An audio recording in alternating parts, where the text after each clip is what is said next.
Minnesota Congressman William Frenzel today joined 14 other House Republicans in a letter to President Nixon expressing their concern over the use of what they called high-level bombing attacks against targets in Southeast Asia not directly related to the need to blunt the current invasion of the South. Frenzel said this meant the bombing by B-52s over North Vietnam. He said it gives us the posture of the aggressor.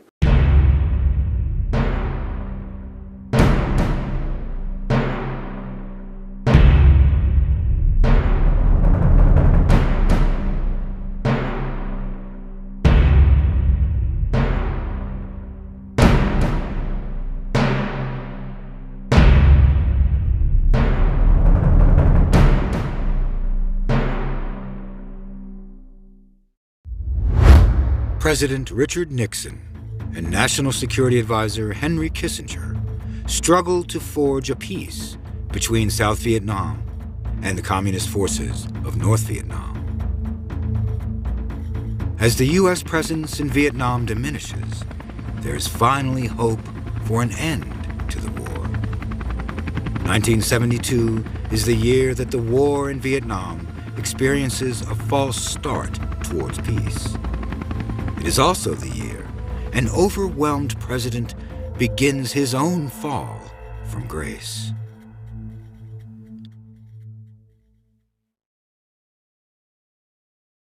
After the testimony of the 3 released prisoners of war and reports of multiple POW deaths, there is no doubt of the abuses unleashed by the North Vietnamese captors.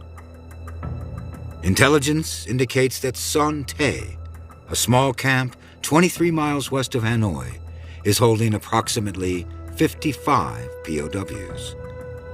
It is in the heart of North Vietnam and surrounded by thousands of North Vietnamese soldiers. President Richard Nixon approaches the Pentagon about enacting a daring rescue. General Donald D. Blackburn, Special Assistant under Army General Earl G. Wheeler, Chairman of the Joint Chiefs of Staff, is up to the challenge of engineering it. He works with the Defense Intelligence Agency, National Security Agency, and the CIA in an unprecedented operation. In July 1970, the Joint Chiefs of Staff give their approval. The top-secret mission will take the cooperation of multiple branches of service: the Air Force, Army Special Forces, and Navy. The teams, including 56 Special Forces troops, specifically handpicked for this mission and volunteer only, train in a life-size mock-up of Son Tay at the Eglin Air Force Base in Florida. Their secret training begins on August 20th, and they will log a total of 1,000 training hours. The Air Force is under command of Brigadier General Leroy J. Manor, and the Army under Colonel Arthur D. Bull Simons. Their plan is both brazen and daring. The Air Force assault will fly the Special Forces soldiers at night to attack enemy troops on the ground, free the prisoners, and then escape by helicopter. The Air Force will provide attack and suppression fire, while Navy aircraft will provide a nearby diversion with flares. November 20th, 1970. The soldiers' intense training is about to pay off. From a location in Thailand, 5 small attack planes, 2 support craft, and 6 helicopters take off under cover of night. It is 0218 hours when the choppers arrive at Son Tay. Flares light up the night sky as one copter destroys guard towers and decimates barracks with a hail of machine gun fire. Another helicopter does the unexpected. It crashes intentionally in the midst of the camp and unleashes its group of Green Berets. They rush towards cells to rescue the captive POWs as another copter lands outside the camp to provide attack fire and deposit more Green Berets. The 4th helicopter accidentally lands at another compound, confused by the fog, and the Green Berets engage in a firefight with North Vietnamese forces. There are no casualties. As two-man teams rush in to check the cells, the unfortunate truth is relayed to General Manner at his command post. Search complete, negative items. There are no prisoners in Son Tay prison. The entire raid only takes 28 minutes, with no American casualties. The only injuries are a minor thigh wound and a broken ankle between two raiders. 42 North Vietnamese guards are killed.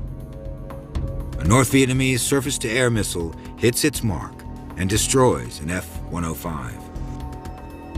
The two-man crew bail in time and are rescued by two of the helicopters. Operation Ivory Coast is viewed as a failure by many, including the U.S. media.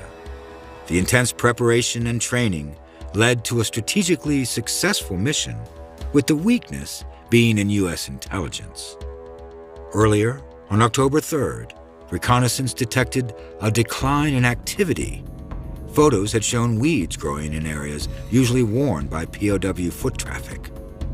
Photos also showed Son Tay abandoned, leading speculation of POWs being confined inside for disciplinary reasons. Later films contradicted this and showed a definite increase in activity.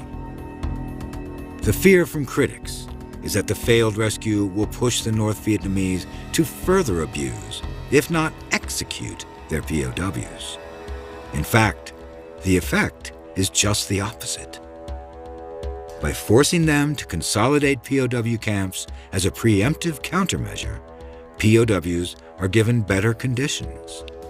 At the Hanoi Hilton, POWs are placed in a communal block of up to 50 each and begin to receive better treatment at the hands of their captors.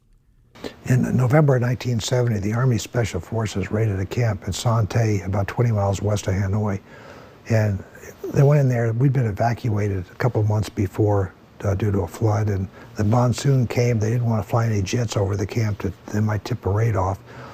So they didn't know the camp had been evacuated. But it will still be a long road for the prisoners of war.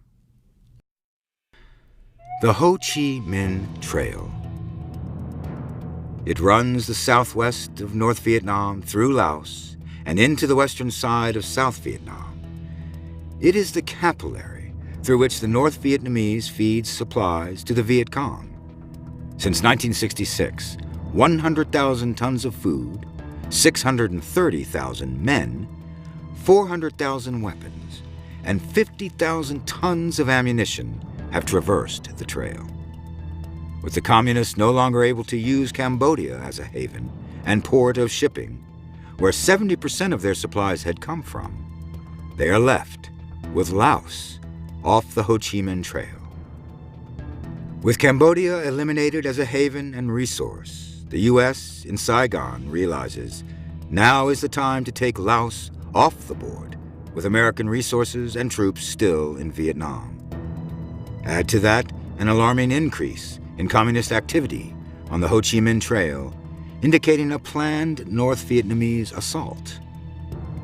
On December 8th, Military Assistance Command, Vietnam, responds to a request from the Joint Chiefs of Staff to consider an attack on Laos. They are authorized on January 7th and begin a quick planning session of just a few weeks between both American and South Vietnamese commands.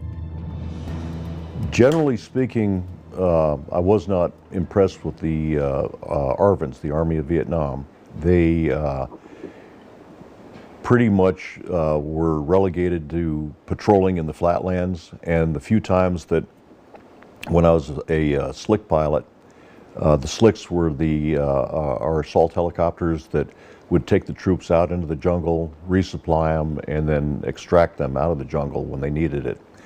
The few times that we did transport the ARVNs, we had to pretty much strip everything off of the aircraft that could get stolen, because they would go and five-finger discount anything that was on the bird that could be stolen. They probably were, shortchanged by their own government, but it was, when we were taking care of them, I felt that they betrayed us in that aspect. It will be a two-pronged operation. The American military's forces follow Operation Dewey Canyon 2, operated in South Vietnam due to the Cooper Church amendments prohibiting forces from entering Laos. The South Vietnamese arm of the operation will be Lam Son 719, named after the birthplace of legendary Vietnam patriot Le Loi. 719 comes from the year 1971 and the vital Route 9. The abandoned Khe Sanh combat base will be the nerve center of the assault. Route 9, leading into Khe Sanh, will be cleared by engineers for the South Vietnamese to use in their assault. The plan is for U.S. forces in South Vietnam to guard the border from within and create diversions. Following, the South Vietnamese army will attack Laotian town Chie Po Ni, the perceived nerve center of the NV Base 604. Finally, the South Vietnamese will carry out search and destroy missions within Thich Po Ni and, when finished, make their way back to South Vietnam.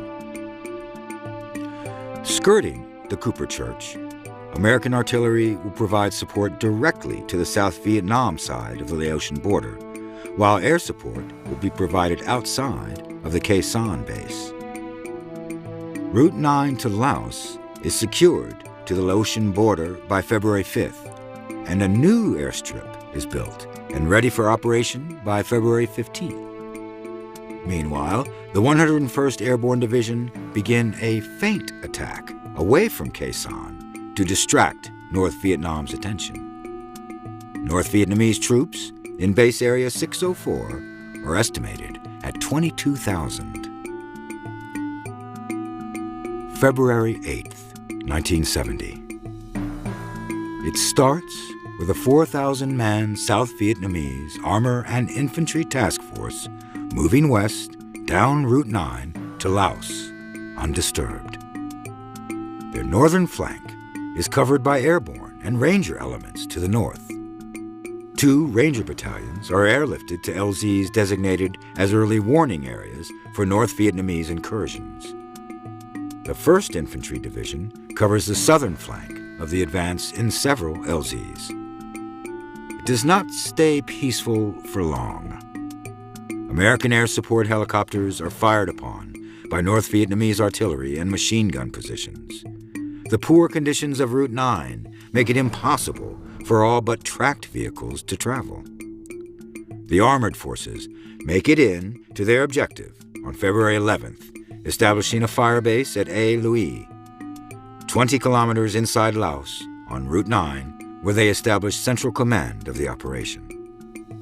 As the South Vietnamese forces await orders to proceed, valuable time is lost, allowing the North Vietnamese to funnel in massive troop reinforcements. The Communists are kept diverted by a U.S. Naval Task Force off the North Vietnam coast, who appear to be staging an amphibious landing 20 kilometers from the city of Vinh. They soon catch on to the South Vietnamese actions in Laos and move 36,000 troops to the area of Chie Po Ni by March. The South Vietnamese are outnumbered 2-1.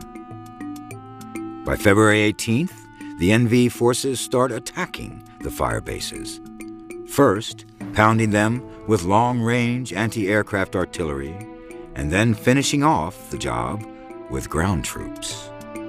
After 3 days of fighting the 39th ARVN Ranger Battalion, over 600 North Vietnamese troops are killed, but 75% of the Rangers are left alive to retreat.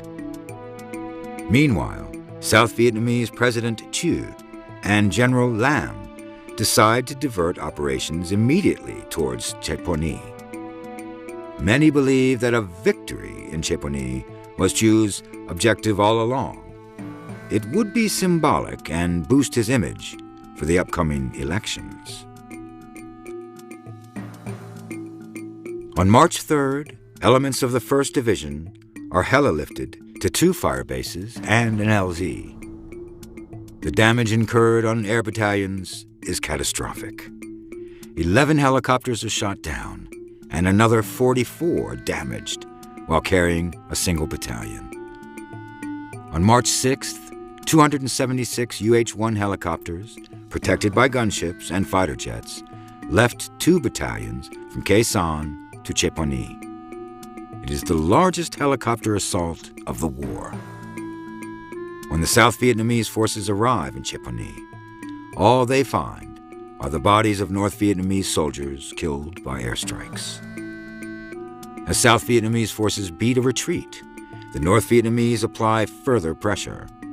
At battle's end, 7,682 South Vietnamese are killed, 215 U.S. soldiers, more than 100 helicopters are lost, and 600 damaged. It is believed that North Vietnam suffers 20,000 lost through sheer American bombardment.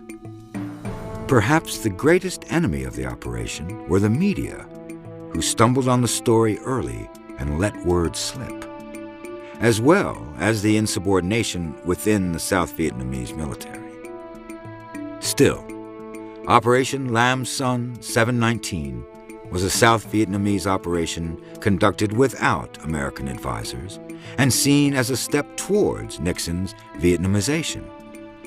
April 23, 1971. Army Warrant Officer Fred Behrens, airborne, undertakes a fateful helicopter mission to save wounded U.S. troops. It was a hot mission, which meant that the people on the ground were in contact with the enemy. With air cover by Cobra helicopters, Behrens and his crew are riding high stakes. His second trip, in to airlift wounded out, will place him amongst their ranks. We landed, and everybody jumped on the aircraft that was on the ground, and as I picked it up to a high hover, I got shot through the left ankle, and it blew my left foot off the control pedal, and we went into a hard right-hand spin. Pain was intense, and I jammed my foot down back on the pedal, but I couldn't feel anything, but I felt my right foot coming back up, and I knew that I had my foot on the pedal, and I got the aircraft under control, and I continued the turn to the left, and at that time they had hit us, I believe, in the engine with an M79 grenade. His crew chief killed by enemy fire, Behrens manages to bring the craft down. When he calls in a mayday, Behrens is told that the LZ is too hot for any more rescues. He is on his own in a war zone. A U.S. Cobra fires its minigun the next morning, hitting Behrens and killing his crew chief with friendly fire. A North Vietnamese sniper strikes later, killing another of the crew before shooting Behrens, who takes the sniper down himself. And at that time, it was just myself and Isako Melo, this one ranger, and we moved again, and two North Vietnamese opened up on us with their machine gun, and the Isako was out of ammunition by that time, and I fired up on the 2 North Vietnamese and got them, and Isako said we needed to go and start heading toward the Ashaw Valley floor, and I told him I couldn't. By that time I'd been shot 5 times, and I told him I couldn't make it any further. So, and I told him to keep on going, and we discussed that, and he didn't want to leave me, but I told him to keep on going. So he got up and he ran for the floor, for the Ashaw, and he ended up being captured the next morning. The North Vietnamese are not the only threat left for the wounded Behrens to face, but the war zone itself. On Sunday the 25th, I crawled out in the middle of the landing zone, and a fighter came in, the Phantom, and he dropped off a pair of bombs, and they landed on both sides of me. I was down in a little bomb crater in between a couple of tree trunks, And bombs landed on each side of me and blew me and my tree trunks up in the air. And that I ended up getting some shrapnel wounds in me. And I figured it was just about all over for me. A group of Rangers happen upon Barons while pursuing the enemy. They leave their canteens with the parched Barons, hesitant to leave him. Fred Barons is medevaced out shortly after. His injuries stay with him the rest of his life. I was in the hospital for almost a year, and as an inpatient, and as an outpatient, well, I'm still an outpatient, but I was being treated as an inpatient on a very frequent basis for several years afterwards, and you know, a lot of the wounds just don't heal up quickly. May 1971. From when I went in, you didn't have much of a drug problem, but when I got out, I think there was more of a big drug problem, especially those going into Vietnam. They had easy access to it. I know the Navy was very strict if you were caught dealing in drugs and things like that. But I said I saw it more when I was getting out of the Navy than going into the Navy. The guys that you were with all the while, you had no problem with. You know, we had everybody's back. But a lot of new guys that were coming in, and there was drugs, a lot of drugs were starting to happen. And, you know, things were starting to change a lot. And I was kind of glad that I got out of there when I did. You know, and reading about it and hearing it on the news at night after I got home was, boy, I'm glad I wasn't there then. Congressman Robert Steele of Connecticut and Morgan Murphy of Illinois returned from a visit to Vietnam with a startling claim. 15% of all servicemen there are addicted to heroin. Even though the military decreases that figure to 2%, Richard Nixon does not take it lightly. He had earlier submitted legislation for reform of federal drug enforcement, and on June 17, 1971, he asks for $155 million more for domestic programs. President Nixon's plan for $14 million is to increase the Veteran Administration's budget to establish testing stations and rehabilitation in Vietnam. Soldiers are now required to test for heroin use before returning home. Nearly 20% self-identify as heroin addicts, while a stunning 45% of all soldiers are revealed to have used opium or heroin at least once. Drug use was an escape from a living nightmare, and one that threatens to create more nightmares for the servicemen in Vietnam. President Nixon continues to struggle back at home. He must live up to his campaign promise to end the war. However, the media continues to criticize the war in Vietnam, while Nixon takes whatever measures possible to end it. It becomes a vicious cycle. Once secret actions, such as the earlier bombing of Cambodia, are found out, they receive media criticism and drive a further wedge between the president and the public. An atmosphere of distrust surrounds the government. Soon, it all goes to hell. What are the Pentagon Papers? They are a secret study began per the Secretary of Defense, Robert McNamara, in 1967 without the knowledge of President Johnson.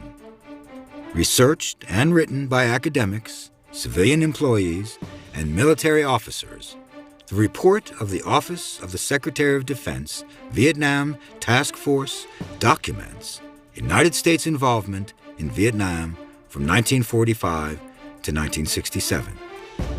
Parts of it are leaked by an analyst who himself opposes the war, former Marine Corps officer Daniel Ellsberg. In March 1971, he provides secret photocopies to the New York Times, a research that encompasses 47 volumes and 3,000 pages of narrative. Revealed in the papers are the covert activities from the past 4 administrations.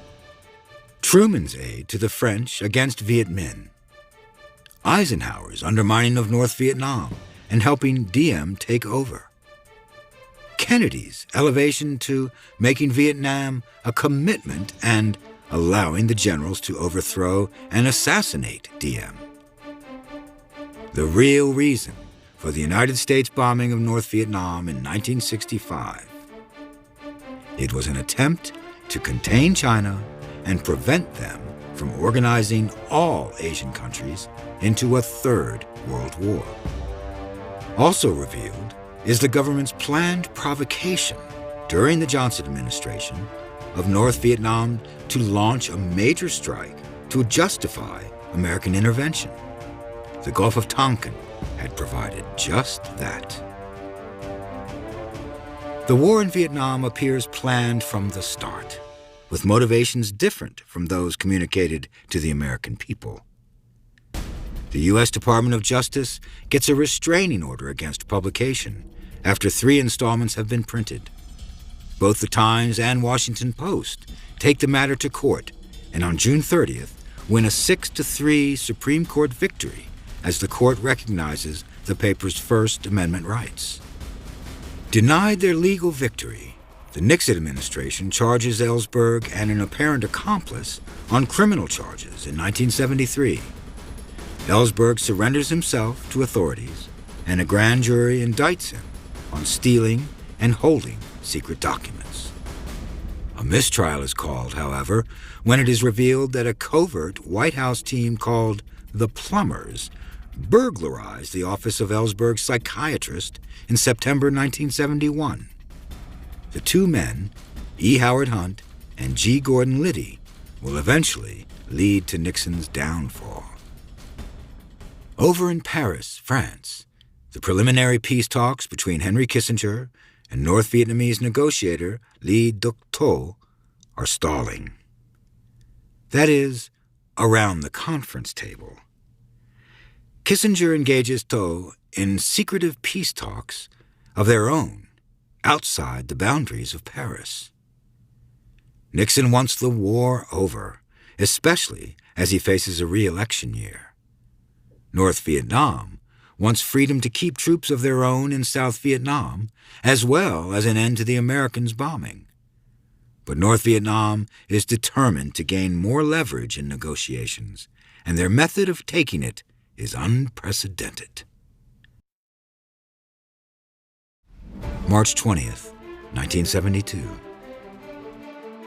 With American forces diminished to only 69,000 in South Vietnam, the North Vietnamese decide to strike while their opponents are at their weakest and least defended. Their plan is designed to overtake the South Vietnamese by sheer brute force and gain more territory. Their armament is boosted by Soviet and Chinese aid, providing a total of 400 tanks for ground superiority over the South Vietnamese. The Easter Offensive begins at noon, with the North Vietnamese attacking South Vietnam through 3 fronts with heavy tanks and artillery units. They cross the demilitarized zone and Laotian border. The attack is also a test of Nixon and his policy of Vietnamization when he's at his most politically vulnerable. 2 North Vietnamese divisions, a total of about 30,000 troops, cross the DMZ into the northern area of South Vietnam. 3 South Vietnamese divisions are taken by surprise and quickly overwhelmed. Only 1 division is experienced, while 2 are no older than 6 months. They are also attacked while 2 divisions are exchanging positions and are quickly overwhelmed. Many of the inexperienced South Vietnamese troops run for cover rather than stay behind their artillery to hold the enemy. The NVA divisions drive south towards Quang Tri, located just north of decimated city of Hue. Another division attacks from the west, out of Laos, and toward the Quang Tri River Valley. The North Vietnamese cleverly timed their offensive for the seasonal monsoon, which provides cloud cover that makes airstrikes by U.S. forces practically impossible. To make matters worse, many South Vietnamese forces are either inexperienced or inept. Camp Carroll, a base standing between the North Vietnamese forces and Quang Tri City and boasting 1,500 troops, is surrendered with hardly any shots fired. Another base, My Loc, is also abandoned.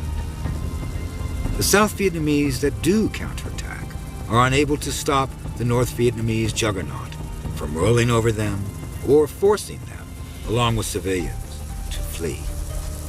North Vietnamese forces gain Quang Tri City on May 2nd. But the South Vietnamese will have their day in the city of An Loc. Located between Saigon and a basin in Cambodia, the North Vietnamese value An Loc's strategic importance. On April 8, 1972, the North Vietnamese decimate Loc Ninh, a small town 20 miles north of An Loc.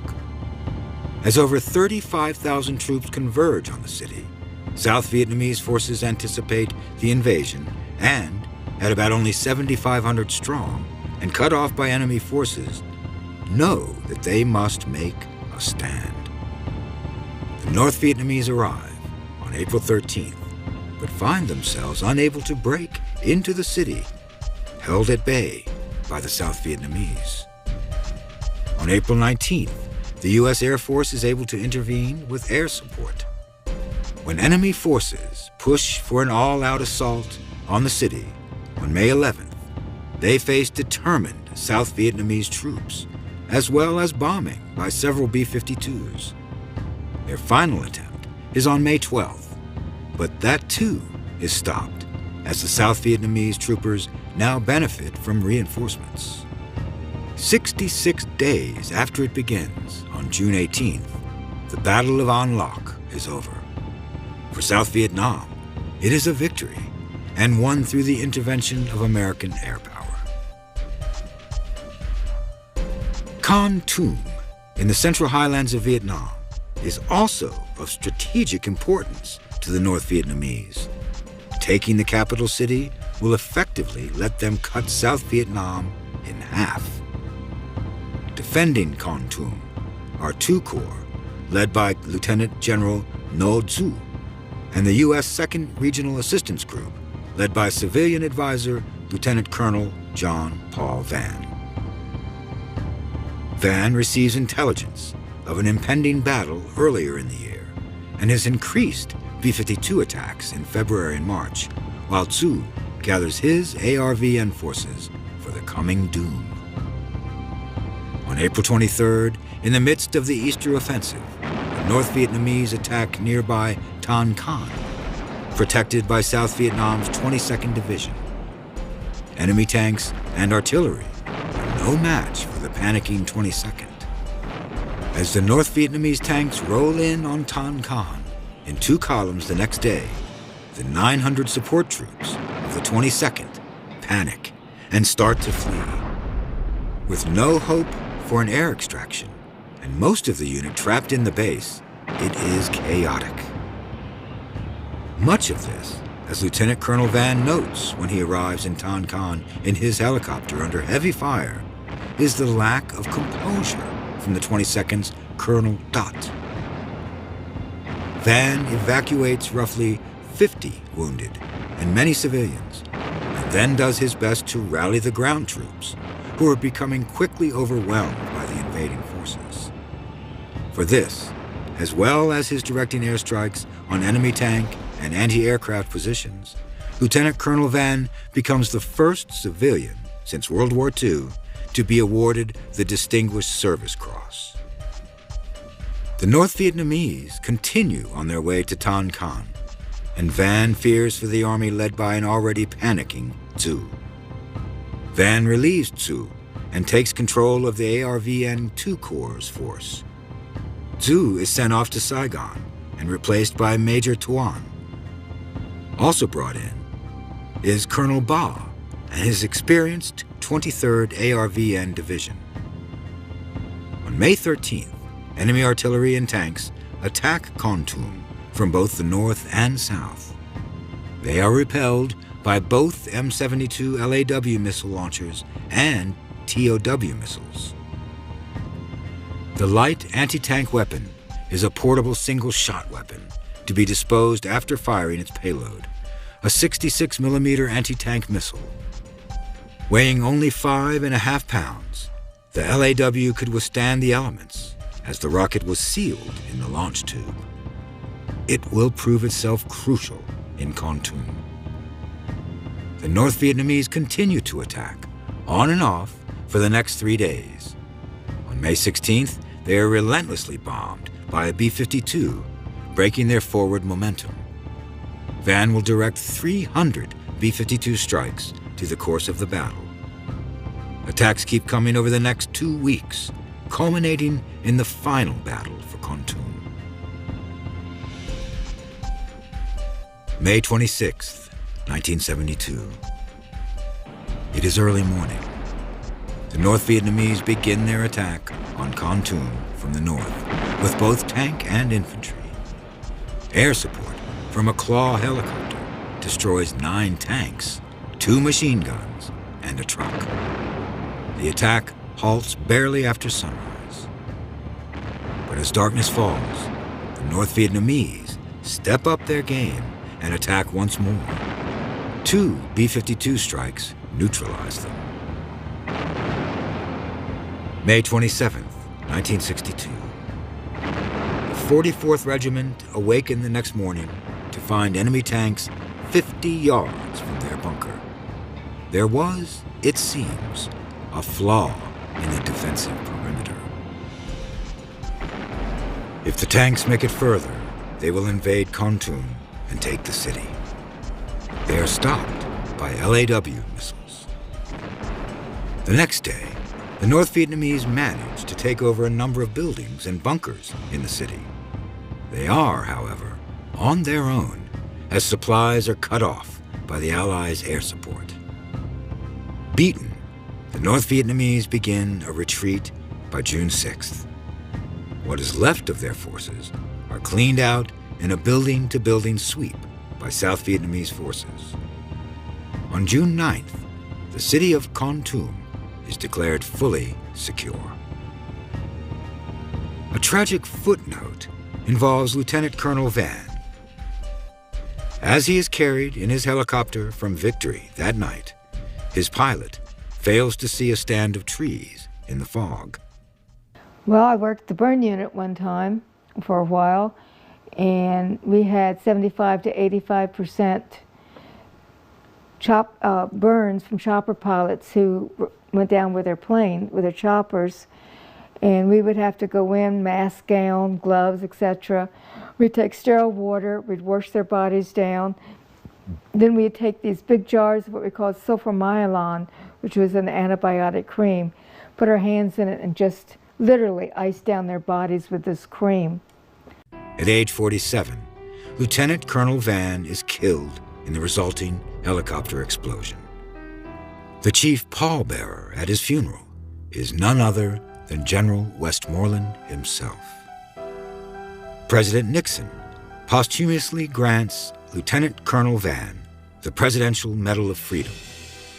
The citation reads, "Soldier of peace and patriot of 2 nations, the name of John Paul Van will be honored as long as free men remember the struggle to preserve the independence of South Vietnam." June 17, 1972. Back in Washington, D.C., the security guard for the Democratic National Committee's Watergate headquarters notices signs of a break-in. Tape is placed over the building's locks. When the police arrive, they catch 5 burglars who have connections to President Nixon's committee to re-elect the president. They had been setting up wiretaps on DNC phones and photocopying secret documents. April 30th, 1973. Last June 17, while I was in Florida trying to get a few days' rest after my visit to Moscow, I first learned from news reports of the Watergate break-in. I was appalled at this senseless, illegal action. And I was shocked to learn that employees of the re-election committee were apparently among those guilty. I immediately ordered an investigation by appropriate government authorities. On September 15, as you will recall, indictments were brought against 7 defendants in the case. Nixon will deny any connection with the Watergate break-in. But for days after, the president had secretly provided payoffs to the 5 burglars and 2 accomplices. His subsequent plans are to get the CIA to stop the FBI investigation. The Watergate scandal will not be the only thing that will come back to haunt the president.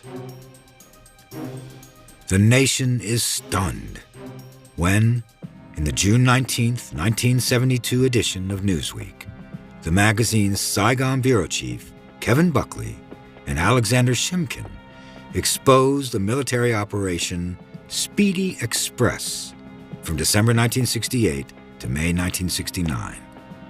The operation was a land rush by the U.S. 9th Division designed to root out Viet Cong hostilities within Kien Hoa in the Mekong Delta province. The U.S. 9th Division's commander, Major General Julian Ewell, becomes known within the military as the Butcher of the Delta. He apparently views success in battle per body count amassed. Newsweek charges that nearly 5,000 civilians were killed throughout the operation. The death toll there, Buckley writes, made the My Lai massacre look trifling in comparison. Speaking with the nearby civilian hospital in Ben Tre, Buckley notes that nearly 1,431 civilians are wounded by friendly fire in the course of Speedy Express. Paris, France. Kissinger fights his diplomatic war at the long-running preliminary peace talks in Paris. Finally, after 2 years, in October 1972, both sides reach an agreement for a ceasefire. U.S. troops will be withdrawn while POWs are released. President Nixon suspends all bombing on October 22nd. Weeks later, on November 7, 1972, President Nixon once more wins the office of the presidency in a landslide, having gained 60% of the popular vote over opponent George McGovern. Because of America's bold initiatives, 1972 will be long remembered as the year of the greatest progress since the end of World War II toward a lasting peace in the world.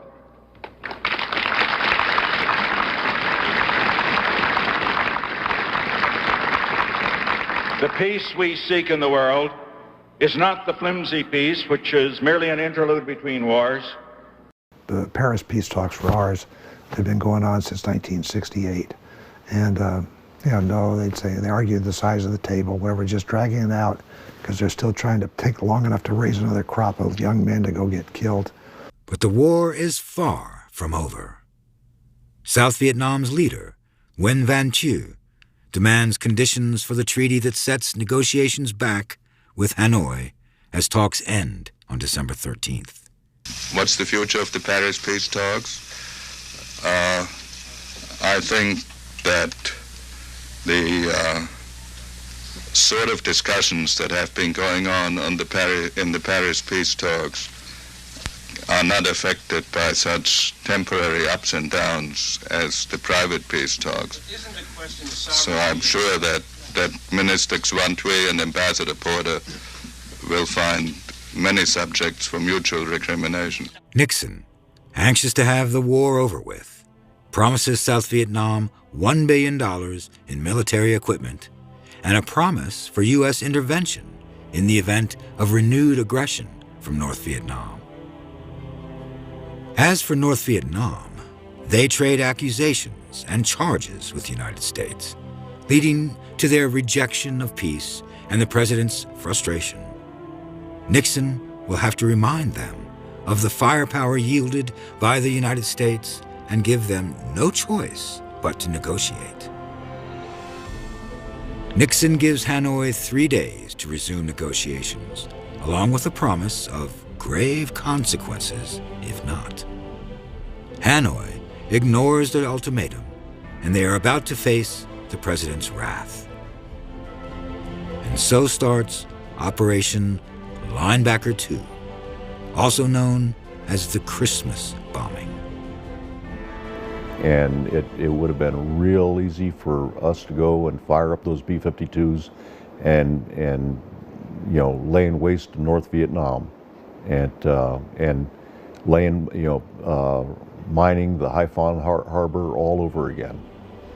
December 18th, 1972. Within 3 days, 207 B-52 bombers, split between bases in Guam and Thailand, and several support aircraft, are prepared for this unprecedented airstrike in the war against North Vietnam. Targeted by this first wave of bombers are North Vietnamese airfields at Kep, Phuc Yen, and Hoa Loc, as well as a warehouse complex in Yen Vien. The second and third target is Hanoi itself. Operation Linebacker is only intended to last for 3 days, but the president extends it beyond that. While aircraft continue to target airfields, transportation hubs, and industrial sites, such as oil storage, part of a hospital is accidentally bombed. As the third phase of Operation Linebacker 2 continues, on December 26th, Nixon gets Hanoi to agree to resume discussions on January 2nd. Still getting resistance from South Vietnamese President Thieu, Nixon finally threatens to sign the peace without him. South Vietnam finally agrees. The Christmas bombing ends on December 29th. 2,000 sorties have been flown, dispensing 35,000 tons of bombs. North Vietnam is in shambles, with 25% of their oil and 80% electrical capacity destroyed. Approximately 1,624 North Vietnamese civilians are killed. The troops have been out since early '72. They're pulling them all out and downsizing. The only people we had in there at the end of '72 were advisors, and the South Vietnamese Army was doing just fine on their own. We just had advisors in there, and we knew that. We knew they were coming down. They keep saying, "See, they're going away. They're going to leave you here. We're going to keep you forever," and then the bombing started again. And there wasn't very much. We didn't hear it. It was down below a certain parallel. And we could hear them screaming about it, and the U.S. aggressors, and we'd see a reconnaissance airplane go over every once in a while. But then the Christmas bombing in 1972, they evacuated half of us up to the Chinese border in a camp up there. But the B-52s finally, and missions that were planned in 1965, finally in 1972, late 72, executed these things, and within 60 days we were home. They virtually shut North Vietnam down, and they weren't going to recover on their own. China couldn't do it. Russia couldn't do it. The only one that could build them back is us. And so they started talking Turkey, and they set up the POW release. December 12th, 1972. All has not been in vain, and all we have to do is kind of reorganize, reevaluate, and Rome wasn't built in a day, and we can't overcome all the injustices or make this a perfect world overnight. But we are on our way, and we are going to do just that before it's over.